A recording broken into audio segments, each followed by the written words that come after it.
고교학점제의 진짜 현실 입시덕 후! 오늘도 AI 시덕이 다 해주겠다 후! 호랑이 말벌어레드 키우던 시절 이런 말이 있었어요. 죽어도 학교에서 죽어라. 옛날에는 출결을 부모님이 주신 머리카락만큼 중요하다고 생각했기 때문에 아무리 아프다고 해도 학교는 꼭 가라고 엄마가 하시던 말씀이었죠. 근데 유행은 돌고 돈다더니 이것마저 돌아왔다고 해요. 설문에 답변해준 친구들은 쌤들이 아프더라도 조퇴 결석은 물론 보건실에서 쉬지 말고 약 먹고 버티라 함. 이라며 불편함을 호소했어요. 고교학점제가 시행되며 수업 횟수의 3분의 2 이상 출석을 해야 하는데 수업 시작 후 5에서 15분 내에 자리에 없으면 결과 처리를 한다고 하고 각 과목쌤이 나이스의 출결을 입력, 우리가 있으면 담임쌤이 담당쌤한테 연락해서 수정하는 형태로 뭔가 상당히 귀찮게 바뀌었다고 해요. 절차가 복잡 플러스 학생들이 불이익을 받을까봐 쌤들이 출결에 좀 더 예민해진 걸 수도 있겠네요. 지금까지의 쉬는 시간은 잊어라. 이제 뛰는 시간이다. 고교학점제가 스타트되며 이전보다 늘어난 이동 수업, 그래서 그런지 K 학생들의 불만이 이만저만이 아니었는데요. 하루에 두세 번 이동 수업을 해야 하는데 반 친구들이랑 친해질 기회가 적어요. 같은 반이라는 소속감 자체가 별로 없는 듯. 다른 반애들이 내 책상에 앉아보니 짐 두고 다니는 것도 걱정되고 깔끔한 거 좋아하는 성격이면 진짜 불편할 것 같아요. 또 쉬는 시간에 한동안이나 시간 다 써서 피곤함이 해가 된 것 같다는 이야기도 있었어요. 우리 반 1층인데 1교시 3층 갔다가 반에 들려서 책 챙기고 물 마시고 다시 2교시 4층이라도 가야 하면 생각만 해도 끔찍하네요.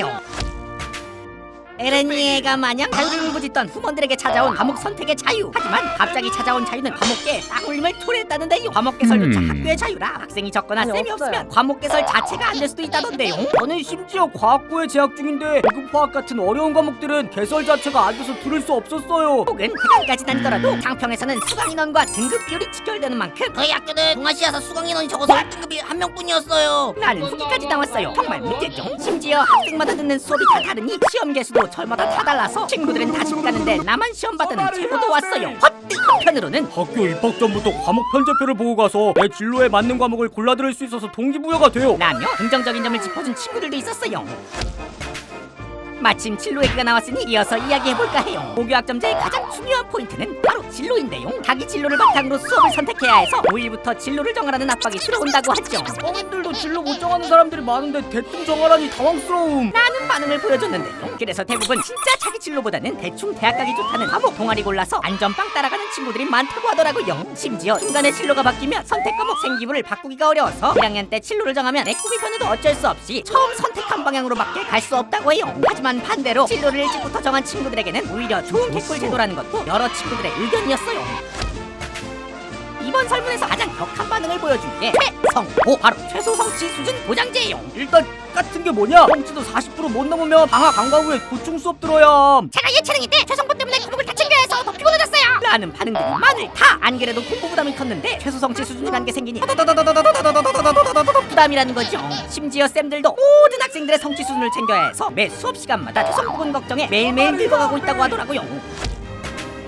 하지만 최성 부분이 인생에 도움이 된다는 의견들도 있었는데요. 학생들이 공부에 대해 진지하게 고민할 수 있고 공부를 할 수밖에 없어서 좀 더 배우는 것 같긴 해요. 라는 식으로 반강제로 공부할 수밖에 없는 상황 때문에 본인 성적이 오르긴 하는 것 같아 만족스럽다는 친구들이 꽤나 많았어요. 또 학과학이긴 하지만 일반고 재학 중인데요. 그냥 평범하게 학교 다니면 출석이 다 채워지더라고요. 라고 하기도 하고 수행 비중이 예전보다 더 높아져서 생각보다 최성부의 부담이 크진 않은 듯. 라며 생각보다는 시스템이 보완해준다는 의견들이 있기도 했어요.